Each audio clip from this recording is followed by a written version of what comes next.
Welcome everyone across the country to the inaugural IHPA webinar. This is the very first webinar IHPA's ever done, so you'll bear with us. We have online 93 people around the country, some of whom are groups of individuals gathered around a computer. So welcome everyone, particular welcome to colleagues from the Blue Mountains who have taken time at a busy time to join us today. Thank you. My name's Tony Sherbon. I'm the Chief Executive Officer of IHPA, Independent Hospital Pricing Authority.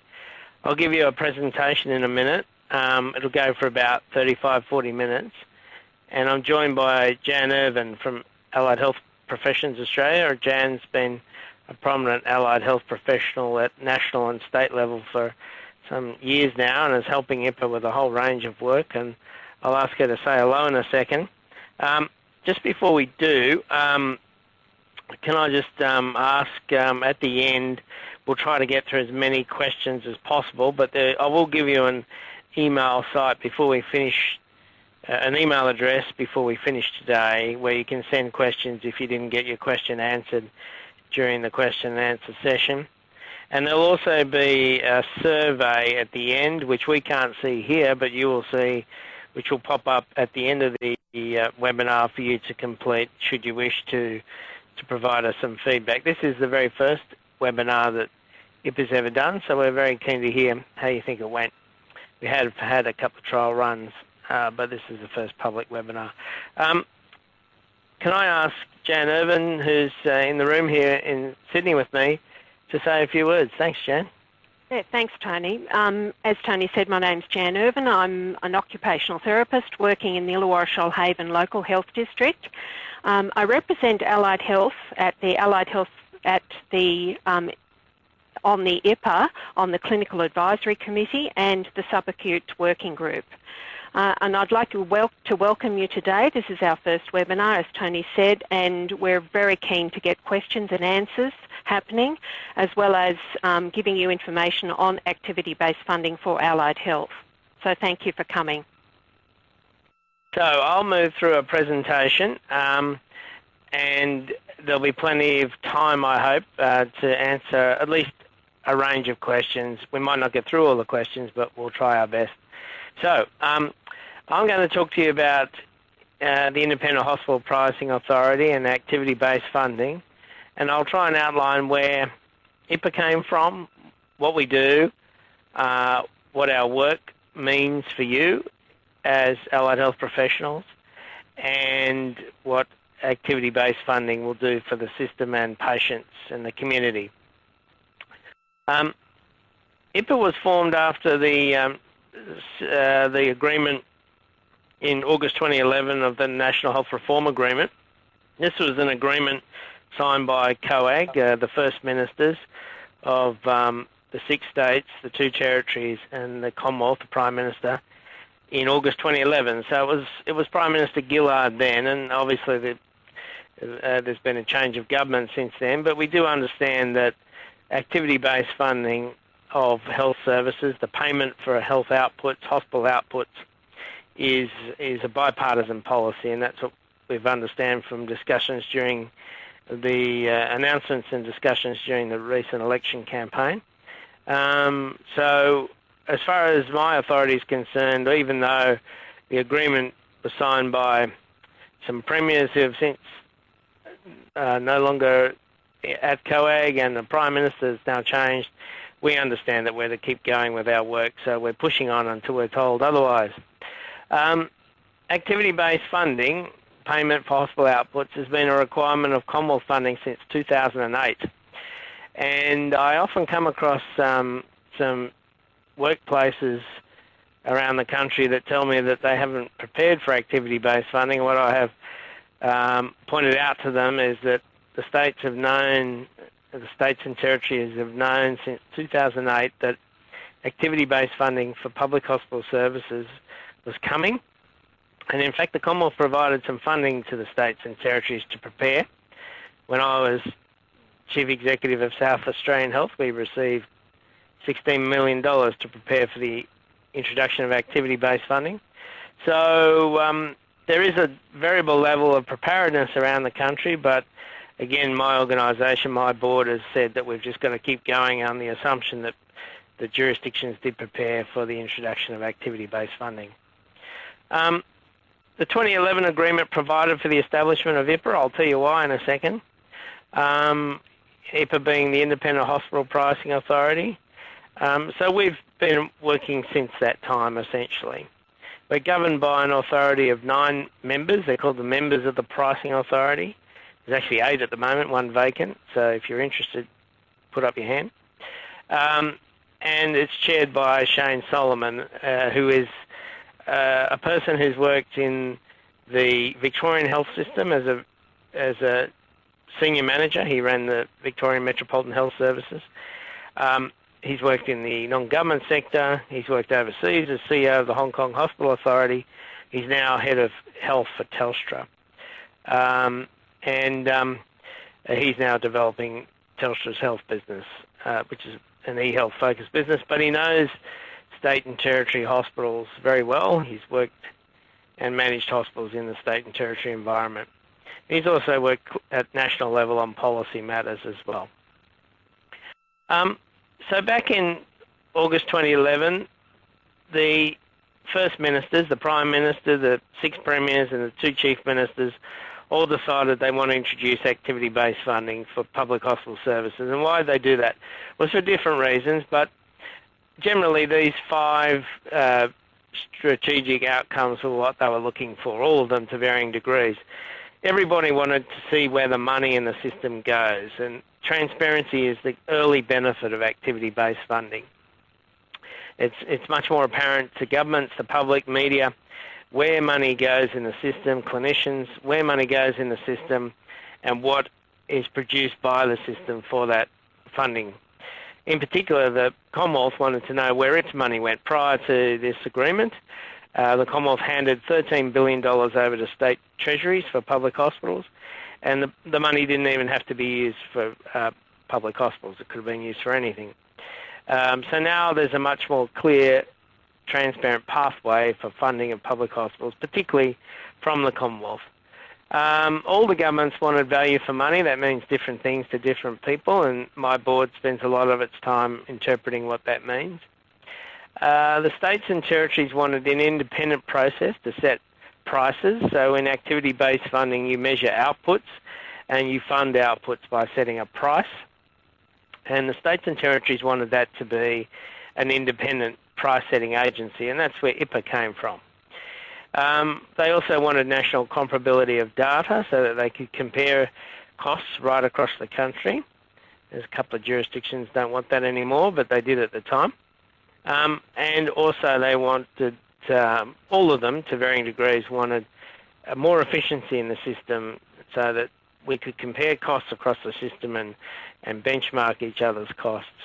So that's what the First Ministers were looking for in 2011.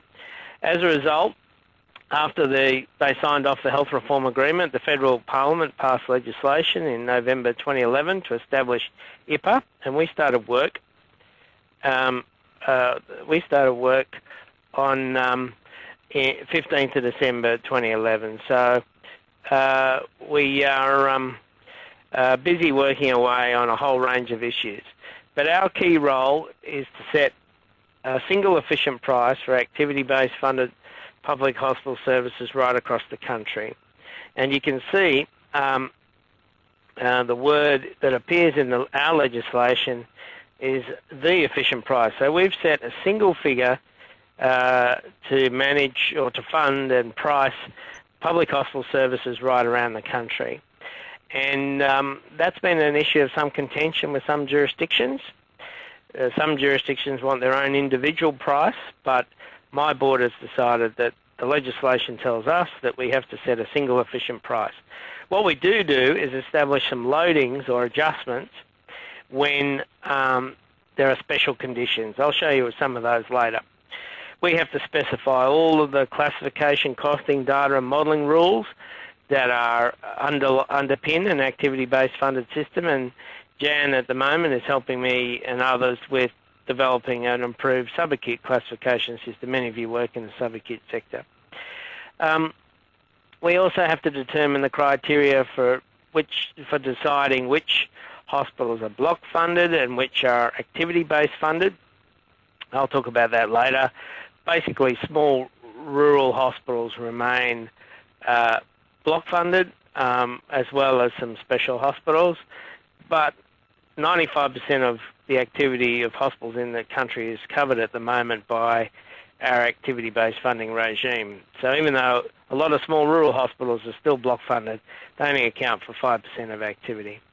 We also have a funny role, which no one's asked us to do anything about yet, of resolving cross-border disputes between states and territories, and assessing cost-shifting disputes between the Commonwealth and states and territories. So we're in the process of waiting to receive any complaints. We haven't had any yet. When we do, we'll investigate them according to the legislation. So we produce a series of products every year. We produce a single national efficient price. I'll show you what the figure is at the moment a bit later. And we produce we produce price weights for each of these dimensions of care. So we produce a price weight for 700 different types of acute inpatient service, about 55 different ED services, about 133 outpatient services, and a range of subacute services, about 54 service classes. So we produce a single national efficient price and a table of weights, and the funding that flows to these services is the national efficient price times the weight. So you can get an understanding of your service. You can look it up on our website, and you can see what weight we've assigned or calculated for your service, and once you can find its description in any of these categories. We also provide a range of other products. We provide our adjustment regime, our loading regime. I'll show you that later. We have all of the documents that underpin the costing, classification, data provision and modelling. We also produce our block funding criteria, and we also had to define what a public hospital service is. I'll show you our decision later on that. We will eventually also produce dispute determinations and assessments as well. So we produce all these products, and they're all on our website, and we'll be revising them. If not annually, then we might even revise them more frequently than annually. It's important to note that the use of the IHPA products is determined by the National Health Reform Agreement and the legislation. So we produce a national efficient price. It's a single figure, and with a whole table of weights, as I mentioned, and that directly determines Commonwealth funding to local hospital networks. So our decision has a direct effect on Commonwealth funding, which is about 38% of funding across public hospitals across Australia. It varies from state to state, but across the nation, the Commonwealth funds 38% of public hospital services. So our decision makes a direct effect on Commonwealth funding. So if we put the national efficient price up, Commonwealth funding goes up. If we put it down, Commonwealth funding goes down. There's no intermediate step. The Commonwealth takes our decision directly, according to the legislation.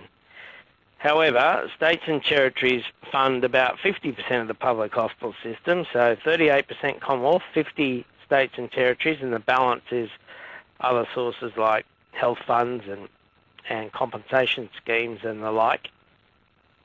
But the states and territories can pay above or below the national efficient price, whatever they want. It's a decision that they can make themselves. So at the moment, Victoria pays its hospitals below the national efficient price. New South Wales, Queensland, South Australia are very close to the national efficient price. And then WA, Tasmania and ACT pay above the national efficient price to their hospitals. And they make that decision themselves. They don't have to consult the Commonwealth. They can just make that decision themselves. But a fair whack of funding is directly determined by IHPA's decisions. And in some states, particularly Queensland, the government has decided to work towards IHPA's decisions as a funding level to its hospitals. There are some transition arrangements in some states where they're working towards the IHPA price levels, but haven't quite got there yet, and they have a transition arrangements with their local health districts in New South Wales and LHHNs in Queensland.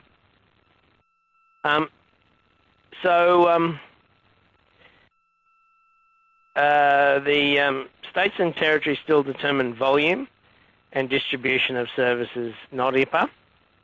And that's an important qualification. IHPA just simply publishes a price list and has made steps to ensure that the price list is as accurate as we can be, but the states and territories determine the volume and distribution of services, not IHPA. The last financial year and this financial year have been transitionary years, and there hasn't been a lot of risk to the states if they've reduced activity, and some have. Theoretically, under an activity-based funding model, if a state or territory reduces throughput, numbers of patients and case mix of patients, then there's a reduction in funding. But in the first 2 years of this agreement, there's a guarantee to the states from the Commonwealth that they wouldn't go backwards. That guarantee is heavily diluted from the 1st of July 2014.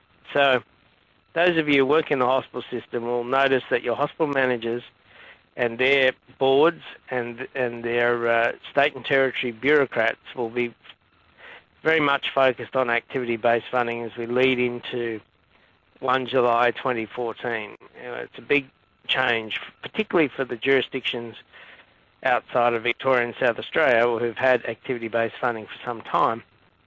But outside of those two jurisdictions, it's a very big change, and there will be some quite significant work involved in all of those jurisdictions to be ready for the 1st of July 2014. There has already been some impact on the states and territories, particularly at local level.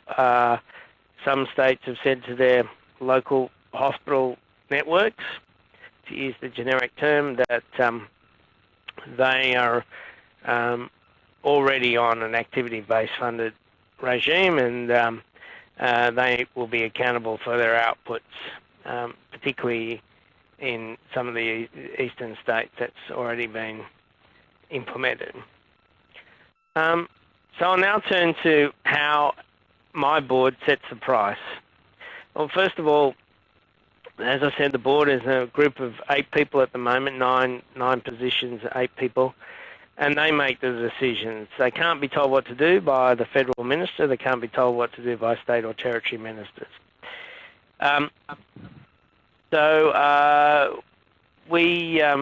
When we help them make this decision, they take into account some pricing principles which are in our documents, but these are the key ones. And basically what they try to do is balance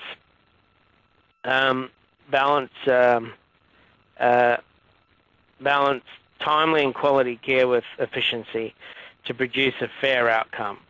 They have had a lot of criticism received a lot of criticism from the economics community. It's a community that we in the health sector don't have a lot to do with, but I'm now beginning to learn the economics community is surrounded by is populated by a lot of academics who keep an eye on this work, and some of them have said that we've been far too gentle in our pricing regime introduction. They've criticised us for not focusing enough on efficiency and focusing too much on maintaining quality. So we had to balance timely quality care with efficiency.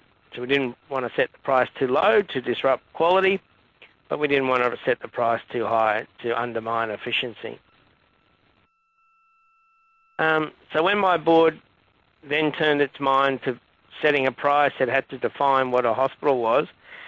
And we've largely completed this work, which was very difficult work because particularly in the allied health sector, there are some services that are closely linked to hospitals that we've included in our definition, but others that we haven't included in our definition. So what we settled on in the end was the obvious to start with, and that is that all admitted patients are part of a hospital, or admitted programs are a hospital service, everyone knows that, as are all ED services and outpatients as well. Everyone knows that a hospital is inpatients, outpatients and ED services. But hospitals are also other services that reach out into the community, and if they're not considered, if these services aren't considered hospital services, then we'll have a rush of inappropriate readmissions, which would just be a disaster. So we're now focusing ourselves on defining hospital services that reach out into the community as part of the hospital.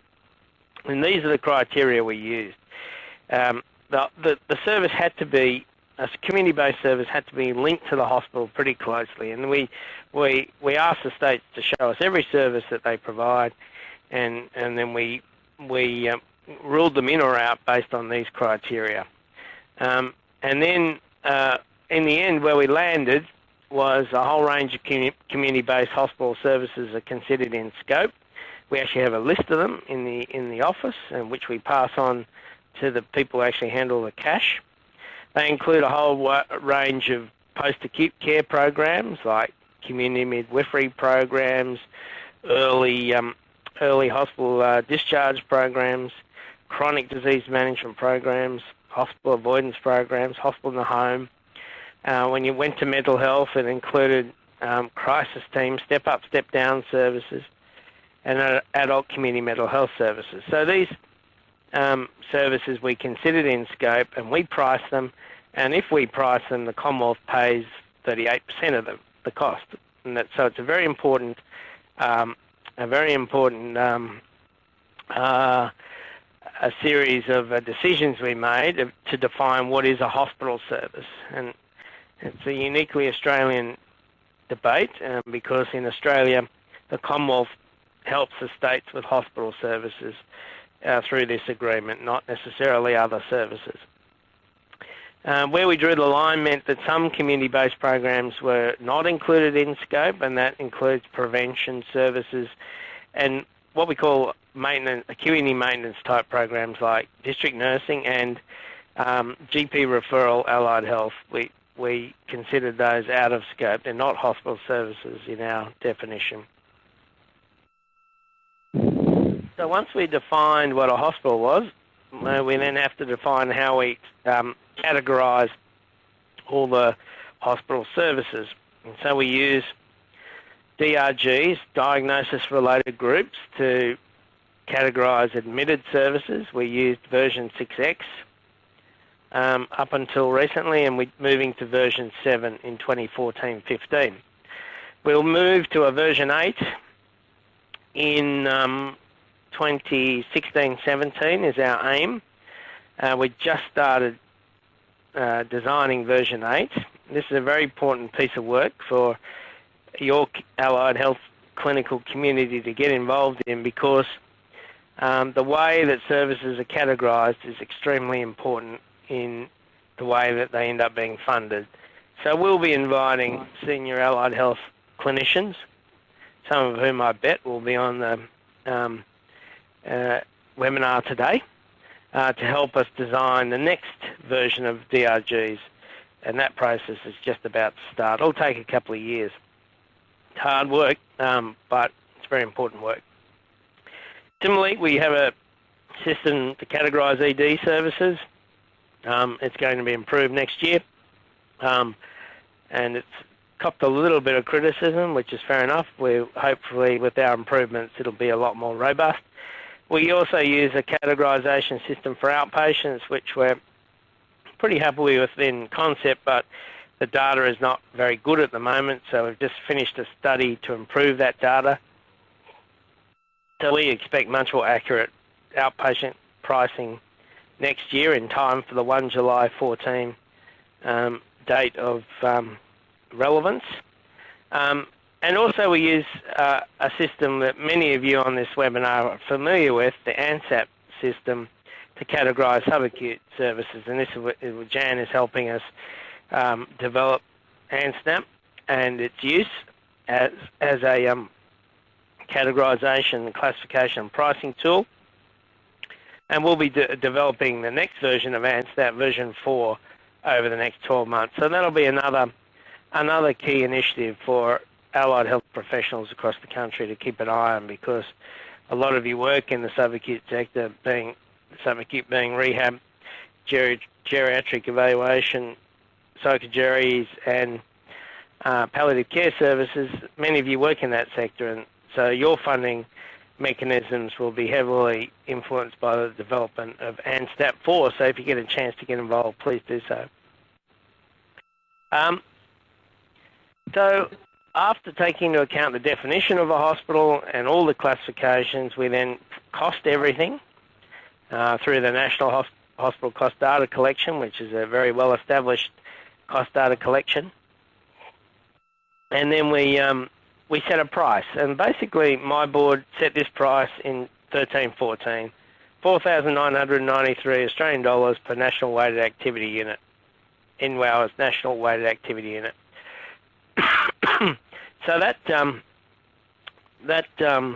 figure means nothing to anybody, except it does mean, for me, sorry, just go back to the previous slide. What it actually is, the $4,993 per NWA is actually the average cost per activity unit across the country. And economists have criticised us for pricing at the average. They say it's far too gentle. We should be pricing below the average, driving stronger efficiency in the system, greater efficiency in the system by pricing way down towards the lower percentile elements of the range of costs. So in Australia, there's a bell curve of costs across hospitals. Some are right down the bottom of the bell curve. The bell curve is just like the usual bell curve pattern that you can imagine. And some are right up the other end of the bell curve. And in the middle is the average, and we've priced at the average.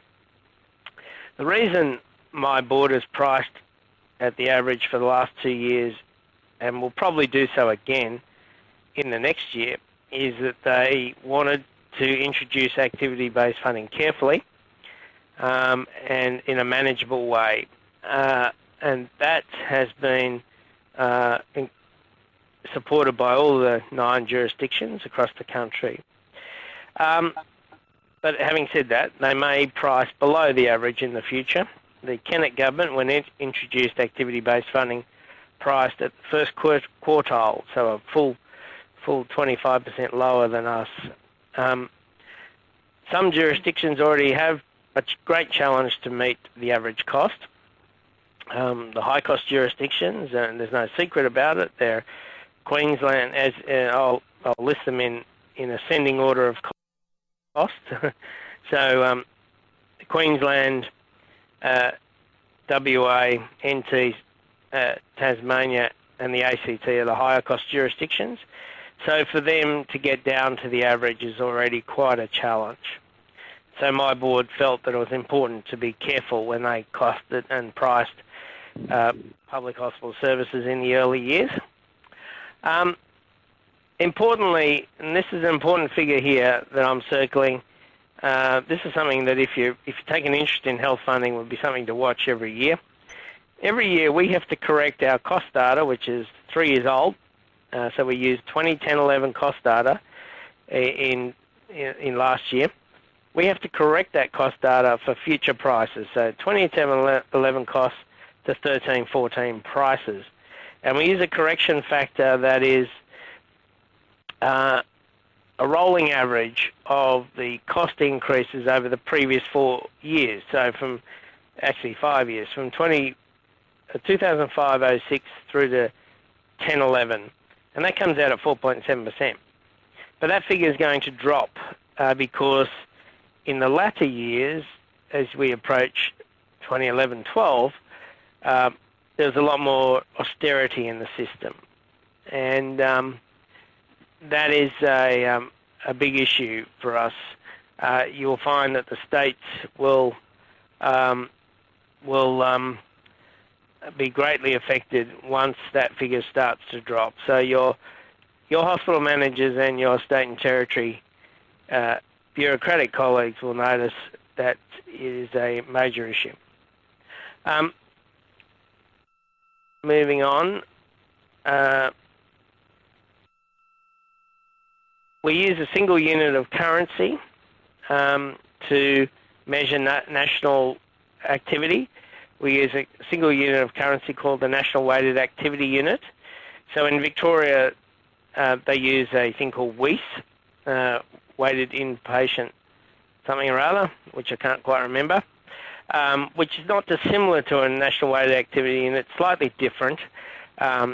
We would be keen to standardise with Victoria, but my board has decided that they don't want to replicate everything that happens in Victoria because they don't necessarily agree with it as a system, every decision that's made there. But we use a single weighted measure of activity called the NWAL, National Weighted Activity Unit. And here's some examples here of what an NWAL actually count is for a range of services. So an inpatient service is a fairly high NWAL count, and then it decreases as an ED attendance, an outpatient attendance, and then a package of palliative care also gets an NWAL count. When we introduce new classifications, we will also use NWAL as our measure of activity for those as well. Private patients is an important issue for all the states and territories. For private inpatients in public hospitals, we take off the revenue that the hospital would receive for those patients. So that's things like the doctor's payment, accommodation fees which are received from health funds, and prosthetic fees which are received from health funds. So we take off the revenue that the hospital would have received for the private patient, so we discount the price weight for private patients. We don't price non-admitted private patients. These are patients processed under Medicare in outpatient clinics. They don't receive any payment under the National Health Reform Agreement, so we don't even price them. There's no point in us pricing them because they don't receive a payment by the Commonwealth. The Commonwealth point out that they don't want to pay twice for Medicarised outpatients. So private patients is a big issue in some jurisdictions, particularly in New South Wales. We apply adjustments for special conditions or special patients. In particular, what we did was we asked all the states and territories and the Commonwealth, as well as a range of national stakeholders, to tell us what they think are special conditions for patients. And then we tested them statistically in the National Hospital Cost Data Collection to see if there are any significant cost differences in the issues that are raised. So we were told that Indigenous patients cost more than non-Indigenous patients, and that's correct.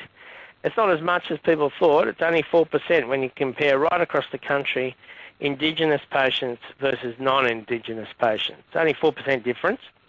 Nevertheless, we've recognised that, so there's a 4% loading that is attracted to each hospital when they care for an Indigenous patient. What is actually more important is where the patient lives. If a patient lives in very remote Australia, and this is places like the Kimberley, Cape York, Top End, Central Australia, these patients cost a lot more than urban Australians to care for. And it's about 24% more. So people who live in these areas, if they're cared for in a public hospital, the hospital will receive a 24% loading. Doesn't matter where the hospital is. Could be Royal Perth, caring for someone from the Kimberley. Royal Perth will receive a 24% loading. And the Indigenous loading and the locational loading are additive. So if you're an Indigenous patient and you live in the Kimberley and you go to Royal Perth for care, then there's a 28% loading, 24 plus 4, 28% loading for Royal Perth. And also if they go next door to one of their own local hospitals, Broome Hospital for instance, then Broome Hospital receives the same loading regime. Also, there's special loadings for paediatric hospitals, the specialist paediatric hospitals. We think that that's because the paediatric ICU is more expensive than adult ICUs, and it's not well dealt with in the DRG system. So we've recognised that with a loading that we hope to fix over the next couple of years. Hopefully that won't be required in future years. And we also have an adjustment for intensive care use in some DRGs, as long as the ICU use is not universal. So in some DRGs, like early neonatal care, very preterm neonates, ICU use is universal, so the DRG reflects, the DRG price weight reflects a reasonable price of care. But in some DRGs, ICU use is not universal. Good example is a head injury. Not every head injury patient goes to ICU. And so where a patient in these groups does go to ICU, then there's an ICU adjustment. It's a loading. And we're currently improving this right now. We hope to have a much more accurate ICU loading for next year based on measures of patient complexity. Also next year we'll have an extra loading for radiotherapy. At the moment, if you're an inpatient and you receive radiotherapy, there's an under-recognition of the cost of care. So we'll be recognising that next year with a radiotherapy loading. So there's some adjustments that we have. We publish these every year, and we'll change them every year to reflect the changing cost base. And there's some more adjustments for subacute patients and for specialist psychiatric care days as well. So some adjustments based on age or indigeneity. We also had to define which hospitals are block funded and which are activity-based funded, and which services remain block funded. There are some services that hospitals provide, like teaching, training and research, that we can't classify yet, and so they remain block funded. We simply define an amount for each state and territory for teaching and training and research based on what they tell us they currently do. And also small rural hospitals remain block funded. So these are small rural hospitals, less than 3,500 NWAL per annum. So these are these in bed terms, bad old bed terms, they're about 30 or 40 beds. There's 450 of them across the country, but they only account for 5% of activity. So for small rural hospitals, we still block fund them, and we actually have a system to do that. And I'll show you that in a second, once I change the slide. So there is a system that we use to allocate what's called the national efficient cost of a small rural hospital. And it's a system that's based on a matrix of hospital size versus remoteness. So the smaller the hospital and the more remote it is, the higher the cost. And in terms of unit of activity, and there's a method of assigning funding to small rural hospitals that uses a ratio determined for each cell in the matrix and multiplying that by the average cost, which is about 4.738 million across the country. So a bit confusing, but basically the take-home message is for small rural hospitals, there's a technique that IHPA uses to work out the funding, the block funding to small rural hospitals, and that in turn leads to funding from the Commonwealth. In the future, we're designing 2 new classification systems. We have a mental health classification system for inpatients. It's not very good. It's based on diagnosis. The DRG use in mental health is not overly scientific. So we want to move away from that and have a new mental health classification system that's based in a similar way to ANSNAP. It's based on patient functionality, which is a far better predictor of cost. So we're developing that system right now. It'll take us a year or two to do that. Also, we're developing an activity-based funding system for teaching, training and research, and this is very important for allied health professionals, particularly those of you who are involved in teaching and training, and nearly all of you are, and furthermore for research as well.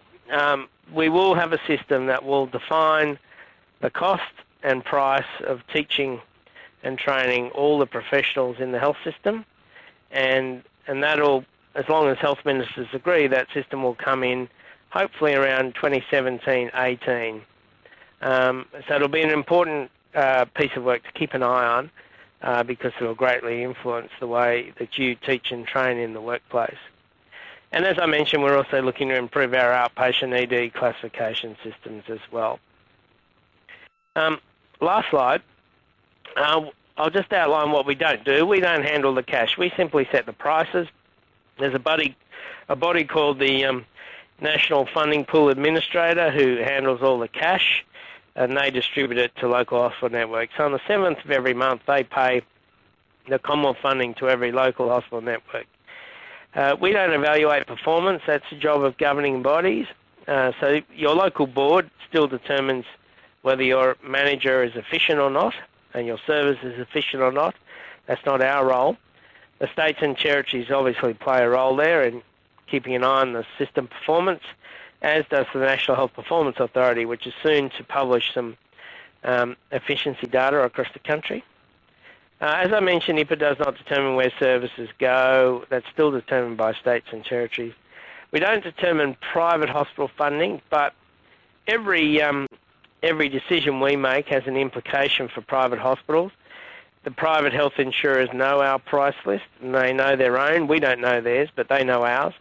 And they use our price list to benchmark their own pricing, and they've already told us that's making quite a significant difference. So there's questions that can go in the comment box. I can see a couple have rolled in already. I didn't deal with them as we went through so that I could focus on what I was doing, but I'll try and go back to a couple in a sec. And don't forget the survey, which will appear on the screen after the webinar is finished. It would be very valuable for you to help us.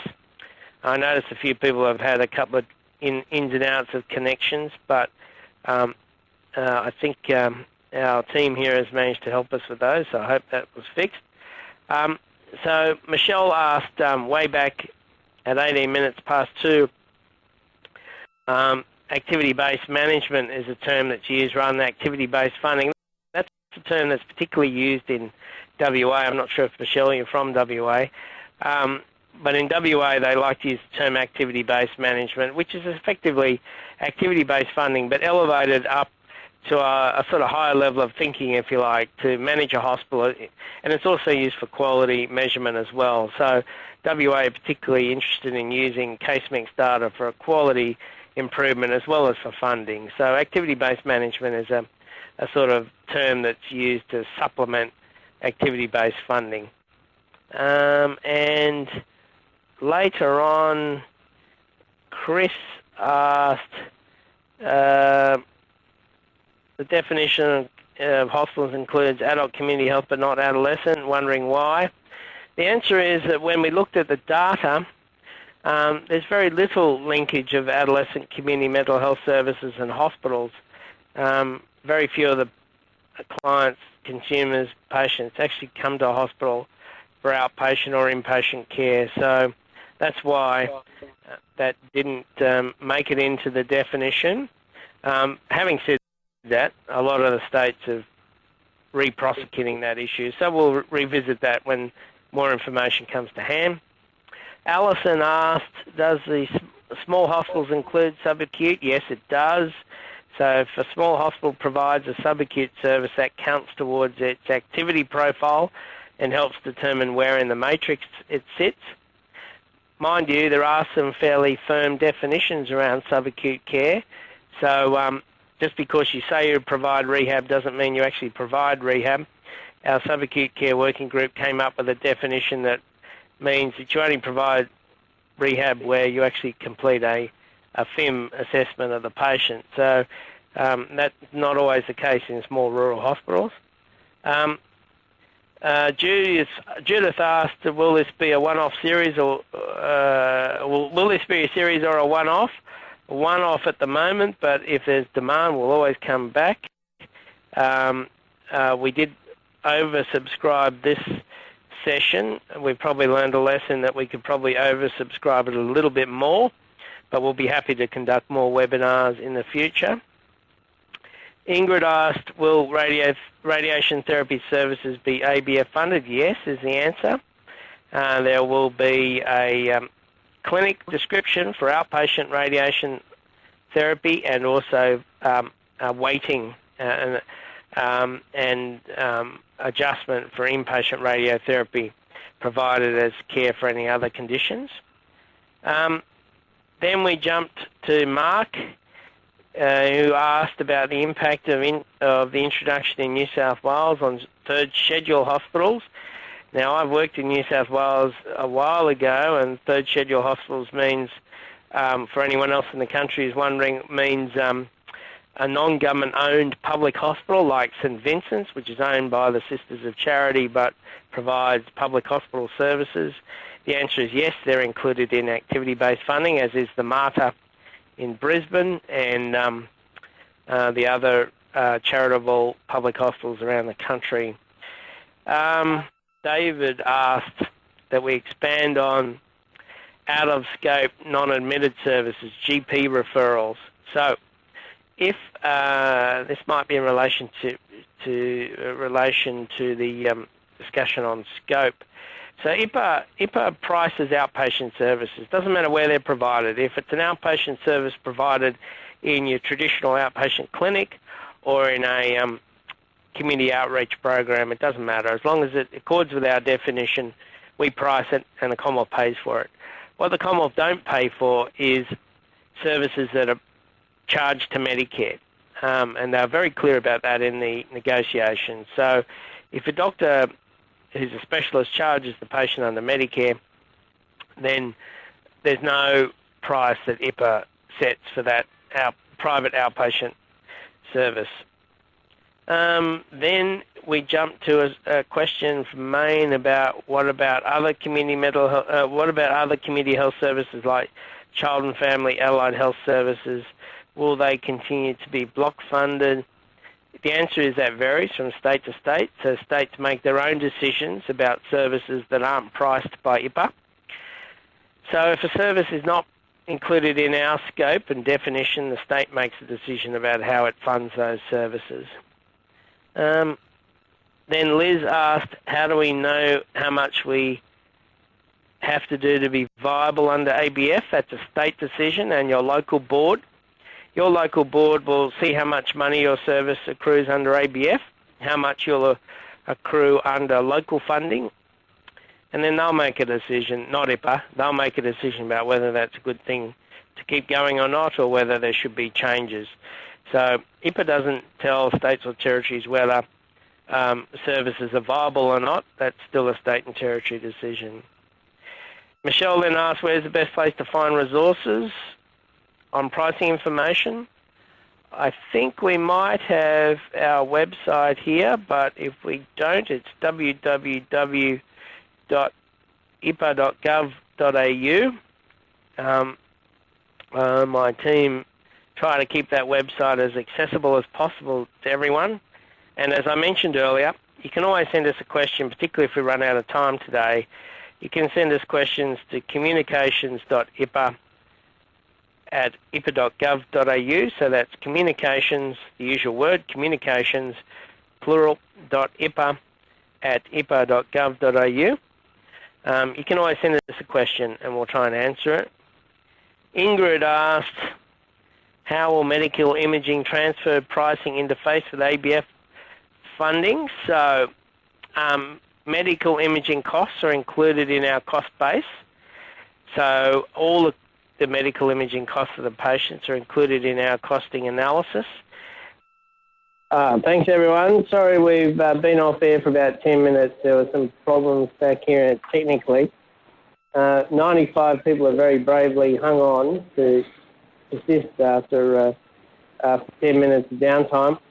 We're just about run out of time for the webinar, so what we will do is take all the questions that we've got and we'll distribute to everybody an answer to all the questions that we've got logged in.